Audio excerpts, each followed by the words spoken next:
الصلاة والسلام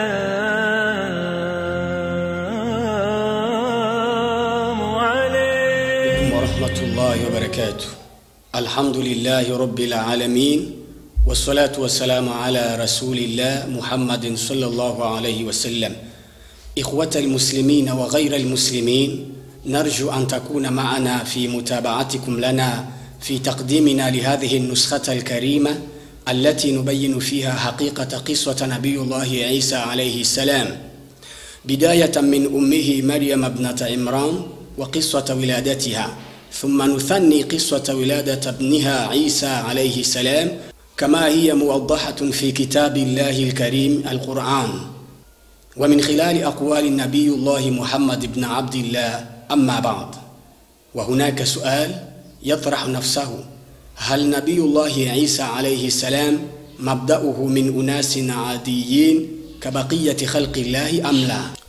bavandimwe mwemera Imana, tugira tubashikirize muri make inkuru y'ukuri mu bwishwamana Yesu alayhi salam, uhereye ku ntango ya nyina wiwe Maria ukageza aho azogarukira ku isi nkuko biri mu gitabo cy'Imana Quran no mu majambo y'inuma y'Imana Muhammad sallallahu alayhi wasallam. Mbega none Yesu yoba yamutse mu muryango w'abantu basanzwe kandi bazwi?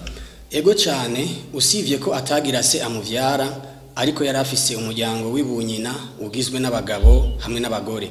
Qur'ani yerekana ko nyina wiwe Maria yari afise se wiwe amuvyara yitwa Amran, yari umurongozi mu vy'Imana, akanagira nyina wiwe amuvyara yitwa Hannatu bintu Faqud. Uyu mukenyezi Hannatu bintu Faqud amaze kuba yibungenze, yasezeraniye Uhoraho ko umwana azovuka muri iyo mbanyi azomutanga akaba umukozi mukenura w'ingoro y'Imana umusigiti wa Yerusalemu. Ariko kuko yaciye yibaruka umukobwa, ryasezerano ntabwo ryari rigishobotse. Yamara yaciye amwita Maria, risobanura umukozi w'Imana, kandi aca aramusabira kuhoraho we n'uruvyaro rwiwe ko Uhoraho yobarinda Satani yavumwe. Mu nyuma Amrani se wa Maria yaritavye Imana, kandi kuva ubwo Maria caba imfuvyi. Niho yacaja kuregwa n'umuvugishwamana Zakariya inyuma y'ubufindo bwabaye hagati y'abaharanira kumurera. Ivyo tubisoma mu Quran Nyeranda, ikaba ni cya gatatu kuva ku aya 35 gushika ku aya 37. Uhoraho Allah avuga ati: A'udhu billahi minash shaitanir rajim. Ndikinze kuhoraho Allah andinde Satani yavumwe. Bismillahir rahmanir rahim. Izina ry'Uhoraho Allah nyene imbabazi nyene impuhwe. Idh qalat imra'atu Imran rabbi inni nadhartu laka ma fi batni muharraran fataqabbal minni innaka antas sami'ul alim. Yewe Muhammad, ibuka kandi wibutse igihe umukenyezi wa Murani yavuga ati: Mana yanje, nukuri jewe ndisizeranije kubwo kukugamburukira ko umwana ari mu mbanyi yanje azoba umuyoboke mukenura w'ingoro yawe umusigiti wa Yerusalemu. Kuri ubwo rero nyakiriya iki gisabisho kukaba nkako ni wewe nyene ukumva nyene ubumenyi. Falamma wada'atha qalat rabbi inni wada'tuha untha wallahu a'lamu bima wada'at wa laysa adh-dhakaru kal-untha وإني سميتها مريم وإني أعيذها بك وذريتها من الشيطان الرجيم. Weyibaza ko azokwibaruka umuhungu, nuko rero amaze kuvyara wa mwana aravuga ati: yewe Mana, nukuri jewe nibarutse umukobwa, kandi Uhoraho Allah arazi cyane uwo yibarutse, kandi umuhungu niyumvira ko no kwibarutse si nk'uyu mukobwa. Kandi nukuri ndamwise Maria, risobanura umuyoboke mukozi w'Imana, kandi nkako ndamukinze kuri wewe hamwe n'urubyaro rwiwe ubarinde wa Satani yahundagajwe ko imivumo agatandukanywa n'ingabirano zawe. Fataqabbalaha rabbuha biqabulin hasanin wa anbataha nabatan hasanan wa kaffalaha Zakariya. كلما دخل عليها زكريا المحراب وجد عندها رزقا قال يا مريم أنى لك هذا قالت هو من عند الله إن الله يرزق من يشاء بغير حساب. nuko uhoraho imana yiwe Allah aramwakirira neza kuvyo yasavye kuri uwo mwana wiwe Mariya, kandi amuha kwarukana indero runtu, kandi aronsa umuvwishwamana Zakariya kuba umurezi wiwe. Kandi muri ntaryo iyo Zakariya yinjiye aho Mariya yagerereye mu musigiti w'i Yerusalemu, yamusangana imifungurwa adasanzwe abona muri ico gihe. Zakariya akavuga ati, yewe Mariya, izo fungurwa wazironse hehe? Nawe akavuga ati, izi mfungurwa zikomoka ku Uhoraho Allah. Nukuri Uhoraho afungurira uwashatse atarinze gucumukura. Uyo mwigeme Mariya rero aca yarukana ubweranda, kandi nyinabo muka Zakariya aca amwigisha umwuga wo kudesa ibitambara n'amashuka. Kuri ivyo intumwa y'Imana Muhammad sallallahu alayhi wasallama yavuze ati, fa inna Maryam ibnata Imran kanat makhita. Mariya mwene Amurani yari umudeshi w'ibitambara n'amashuka. Mu mwaka wiwe wa 13 w'amavuka niho abamalayika b'Uhoraho batangura kuja baraza kumenyesha icubahiro hamwe n'irobanurwa ryiwe mu bandi bakenyezi b'ico gihe. Muri uwo mwaka nyene umumalayika w'Uhoraho Gaburiyeli amuzanira inkuru nziza yo kuvyara umwana atagira se. Mariya yaratangajwe n'iyo nkuru, maze acatangura kubaza ingene bizogenda. Maze umumalayika Gaburiyeli aramukurira inkoni ku gishitsi kwico ari cagezwe c'Uhoraho kandi ko kitavuguruzwa. Nuko Mariya acasama iyo mbanyi, kandi umumalayika Gaburiyeli aca asiga amuhumekeye ko impwemu y'ubugingo bw'uyo mwana, nkuko umuvyeyi uwo ari we wese ahabwa impwemu y'ubugingo y'umwana ari mu mbanyi yiwe. Hageze ko Mariya yibaruka, Uhoraho yarashoboje ko Mariya yiyakira wenyene, ariko Mariya yipfuje gupfa hakiri kare kuko yatinya guturukira imbere y'Abayahudi afise umwana atagira se, kuko bategerezwa guca bamwicisha amabuye bamuhora icaha c'ubusambanyi. Ariko Uhoraho Allah yarakoze igitangaro cuko uwo musi nyene Yesu avuka, ubwiwe yaciye yishingira intahe imbere y'Abayahudi ko atari umwana w'ubusambanyi, ahubwo ko ari umushumba w'Uhoraho Allah kandi akaba intumwa yiwe. Maze nyina wiwe Mariya aba akizuko. Ivyo tubisoma muri Qur'an nyeranda kigabane ca 19 kuva ku aya ya 16 gushika ku aya ya 36. Uhoraho Allah avuga ati, wadhkur fil kitabi Maryama idhin tabadat min ahliha makanan sharqiyya. Yewe Muhammad, ibuka kandi wibutse inkuru ya Mariya muri iki gitabo ca Qur'ani, igihe yitandukanya n'urunganwe abarezi biwe agerera mu buseruko bw'umusigiti w'i Yerusalemu. فاتخذت من دونهم حجابا فأرسلنا إليها روحنا فتمثل لها بشرا سويا. nuko aronsa hagati yiwe nabo urushika rwo kubikinga, kandi tumurungikira umumarayika wacu Gaburiyeli, maze ageze iwe yihindura mu ishusho y'umuntu wese. qalat inni a'udhu birrahmani minka in kunta taqiya.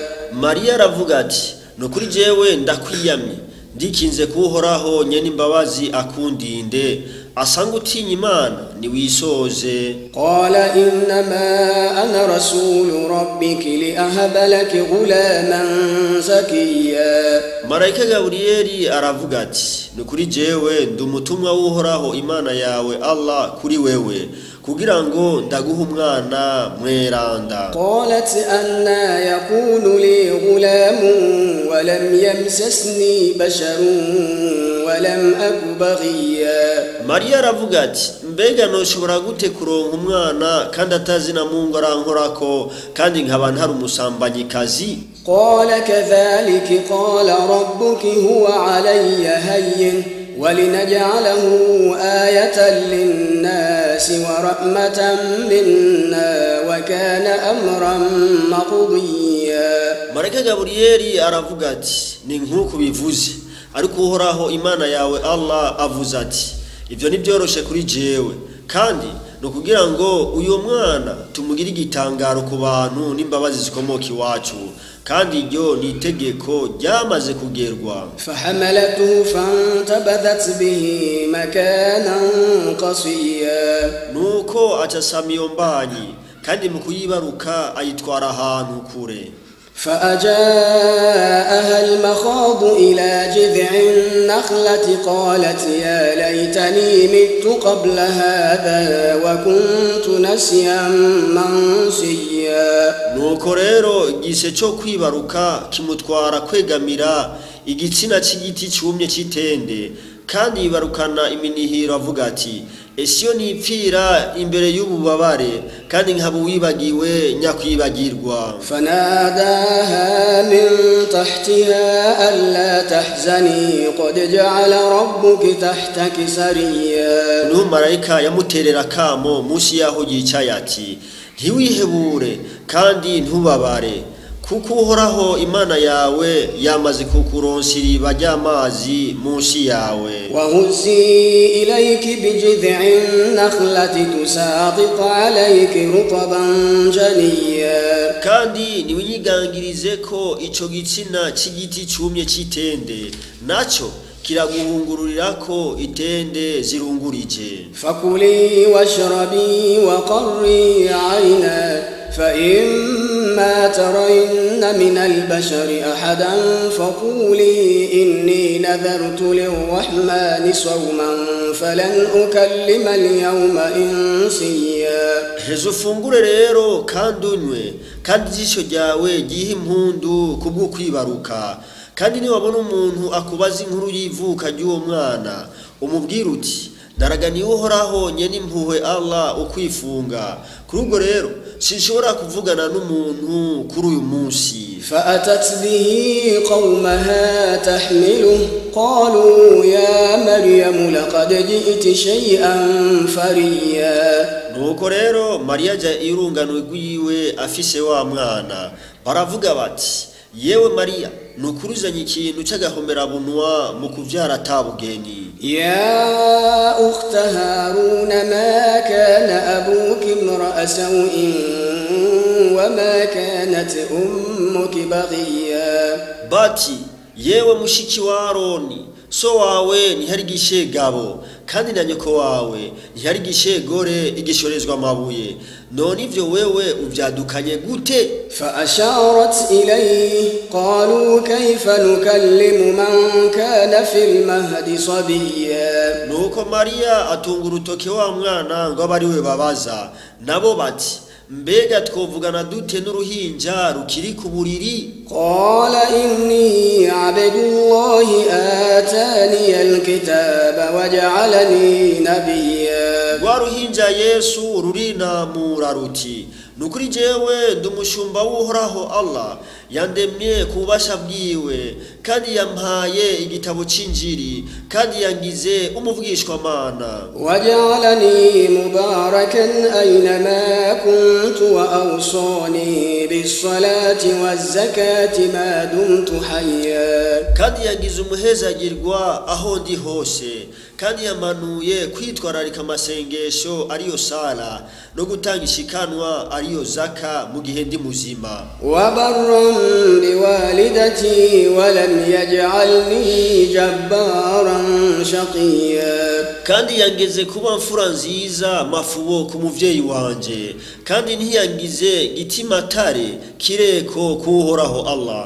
والسلام علي يوم ولدت ويوم أموت ويوم أبعث حيا. naya mahoro y'Imana Allah yari kuri jewe ku munsi navukiyeko no ku munsi nzopfirako no ku munsi nzozurugwa nkaba muzima ku munsi w'umuhero. ذلك عيسى ابن مريم قول الحق الذي فيه يمترون. uyo niwe Yesu mwene Mariya, kandi yo niyo mvugo y'ukuri abakirisu bagikekeranyako. ما كان لله أن يتخذ من ولد سبحانه إذا قضى أمرا فإنما يقول له كن فيكون. ntaho byakabaye kuhoraho Allah ngo yo kwironsa umwana, ukuri nahazwa n'ukwiwe yageze ku ikintu kiba avuga ati ba kigaca kiba wa inna allaha rabbi wa rabbukum fa'buduhu hadha siratun mustaqim. Yesu ati kandi kukaba nkako uhoraho Allah niwe mana yanje kandi niwe mana yanyu, kuri ubwo ni mugamburukire wenyene nkako iyi niyo nzira igororotse. Soma kandi iyo nkuru muri Qur'ani kigabane ca 3 aya ya 42 kugeza ku ya 47. Soma kandi Bibiliya Luka 1:46 kugeza kwa 35. Abantu benshi bibaza ko uyo mwana Yesu yabwirizwa guca yitwa Imana canke umwana w'Imana kuko gusa atagira se amuvyara. Ariko nibacire hasi birarura kuko na sekururuza wiwe Adamu yabayeho atagira se na nyina bamuvyara, ariko ntabwo yigeze aronka ayo mahirwe yo kwitwa Imana canke umwana w'Imana. Yesu rero yakomotse mwivu cyo kimwe mwene Adamu wese. Ivyo tubisoma muri Qur'ani nyeranda kigabane ca 3 aya 59 uhoraho Allah avuga ati inna mathala Isa 'inda Allahi kamathali Adam khalaqahu min turabin thumma qala lahu kun fayakun. Mu byukuri ikigereranyo ca Yesu kuhoraho Allah ni ikigereranyo ca Adamu. Uhoraho Allah yamuremye mu ivu hanyuma aramubwira ati baho acabaho. Soma kandi Bibiliya Yohana 8:40. Kandi wanashaka harabayeho n'abandi bantu benshi bari batangaje kuruta n'uyo Yesu nyene nka Melekisedeki. Soma Abaheburayo 7:1. Uyo wewe ntiyagira se, ntiyagira nyina, ntiyagira umuryango n'umwe, ntiyagira itanguriro canke iherezo ry'ubugingo bwiwe, ariko ntabwo yigeze yitwa Imana. Ni nkaco kimwe na Eva nyina w'abantu bose, nawe nyene ntiyagira se na nyina bamuvyara, ahubwo akumiza nuko wewe yakomotse mu mugabo akaza ari nkumi y'amaturitsa, mu gihe umugabo atanasanganywe kameremere ko kwibungenga no gutera igise. Soma Itanguriro 2:21.